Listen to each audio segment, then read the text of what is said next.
Hello అండి, welcome to our channel. ఈరోజు మనం ఈ వీడియోలో ఇంట్లో రెగ్యులర్గా రాగి పాత్రల్ని వాడుకునేటప్పుడు ఇవి మనకి త్వరగా ఇలా కలర్ చేంజ్ అయిపోతుంటాయి, పాత వాటిలాగా అనిపిస్తూ ఉంటాయి కదండి. వీటిని మనం ఎక్కువ శ్రమ పడకుండా చాలా సింపుల్ టిప్ యూజ్ చేసుకొని ఇలా కొత్త వాటిలాగా ఎలా మార్చుకోవాలో చూద్దామండి.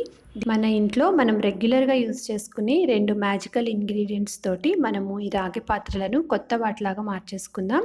ఒకటి వెనిగర్ తీసుకున్నానండి, అలాగే ఇంకొకటి సాల్ట్. మనం ఇంట్లో రెగ్యులర్గా వాడుకుంటాం కదా, ఆ సాల్టే తీసుకున్నాను. ఈ 2 వస్తువులతోటి మనము రాగి పాత్రల్ని ఈజీగా కొత్త వాటిలా చేంజ్ చేసేసుకోవచ్చు. ఒకవేళ మీ దగ్గర వెనిగర్ లేకపోయినా కూడా పర్వాలేదు, లెమన్ జ్యూస్ తోటి కూడా మనకి సేమ్ రిజల్టే వస్తుందండి. ఇక్కడ లెమన్ జ్యూస్ తీసుకున్నాను, అలాగే సాల్ట్. ఈ రెండింటితో కూడా మనం కొత్త వాటిలాగా చేసేసుకోవచ్చు. ఈ 2 కూడా మనం యూజ్ చేసి చూద్దాము. ఫస్ట్ ఇక్కడ నేను వెనిగర్ తీసుకుంటున్నాను. వెనిగర్, సాల్ట్ ఈ 2 యూజ్ చేసి ఈ గ్లాసుని మనం కొత్త దానిలాగా చేంజ్ చేసేసుకుందాము. స్క్రబ్బర్ తీసుకొని ఫస్ట్ వెనిగర్ వాటర్లో అలా డిప్ చేయండి. దానిని నేను ఇప్పుడు ఈ గ్లాస్ మీద జస్ట్ అప్లై చేస్తున్నాను. మనం ఏం రబ్ చేయక్కర్లేదు, జస్ట్ ఆ వెనిగర్ని గ్లాసు పైన అప్లై చేసేసేయండి. మనం ఎక్కడైతే వెనిగర్ రాసామో ఆ ప్లేస్లోనే స్క్రబ్బర్ తోటి ఇలా సాల్ట్ తీసుకొని సాల్ట్ తోటి మనం వెనిగర్ రాసిన ప్లేస్లోనే జస్ట్ పైన అలా మనము జస్ట్ అలా రబ్ చేసినా చాలు, ఈజీగా మనకు అదంతా కూడా చక్కగా కొత్త దానిలాగా అయిపోతుంది. చూడండి, నేను ఎక్కువ కూడా ప్రెషర్ పెట్టలేదు, జస్ట్ పైన సాల్ట్ని జస్ట్ అలా అప్లై చేశాను అంతే.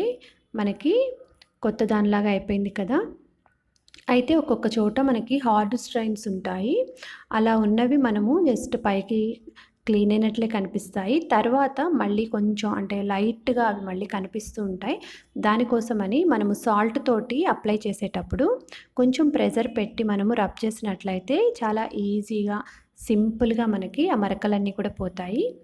చూడండి, ఇక్కడ మనకి గ్లాస్ అంతా చూడండి కొత్త దానిలాగా అయిపోయింది కదా. సేమ్ లోపల వైపు కూడా ఫస్ట్ వెనిగర్ని అప్లై చేయండి, తర్వాత సాల్ట్ తోటి రబ్ చేసేసుకోవాలి.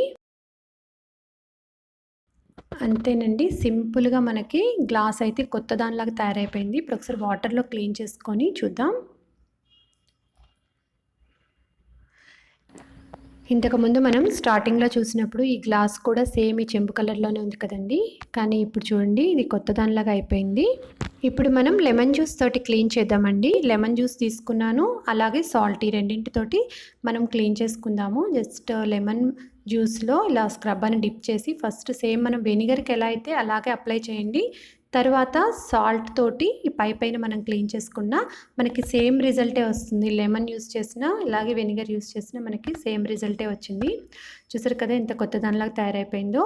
కాపర్ వస్తువులు మనము రెగ్యులర్గా వాడుతున్నప్పుడు ఇలా త్వరగా కలర్ చేంజ్ అయిపోతాయండి. ఒకవేళ మనం వాడకపోయినా కూడా గాలిలో ఉండే ఆక్సిజన్ తోటి కాపర్ రియాక్ట్ అవటం వల్ల మనకి త్వరగానే బ్రౌన్ కలర్ కానీ బ్లాక్గా కానీ లేకపోతే గ్రీన్ కలర్లో కానీ ఇలా చేంజ్ అయిపోతూ ఉంటాయి. అందుకని రెగ్యులర్గా మనం క్లీన్ చేసుకుంటూ ఉండాలి. ఈ టిప్ ఏంటంటే మనకి ఎక్కువ శ్రమ పడకుండా చాలా సింపుల్గా ఈజీగా మనం ఎలా క్లీన్ చేసుకోవచ్చు అనేది. రాగి పాత్రలలో వాటర్ తాగడం హెల్త్కి కూడా చాలా మంచిది కదా. చూసారు కదా, ఈ చిన్న టిప్ ఫాలో చేయటం వల్ల మనకి రాగి పాత్రలు ఎక్కువ శ్రమ పడకుండా కొత్త వాటిలాగా తయారైపోయాయి కదండి. ఇప్పుడే మనం మార్కెట్లో నుంచి తెచ్చినట్లు అనిపిస్తున్నాయి కదా. మీకు కూడా ఈ టిప్ నచ్చితే ఫాలో చేసేయండి. Thank you so much for watching this video. ఈ వీడియో నచ్చితే ప్లీజ్ లైక్ చేయండి, మీ ఫ్యామిలీ అండ్ ఫ్రెండ్స్ తోటి షేర్ చేసుకోండి. మరిన్ని వీడియోస్ కోసం మా ఛానల్ని సబ్స్క్రైబ్ చేసుకోండి.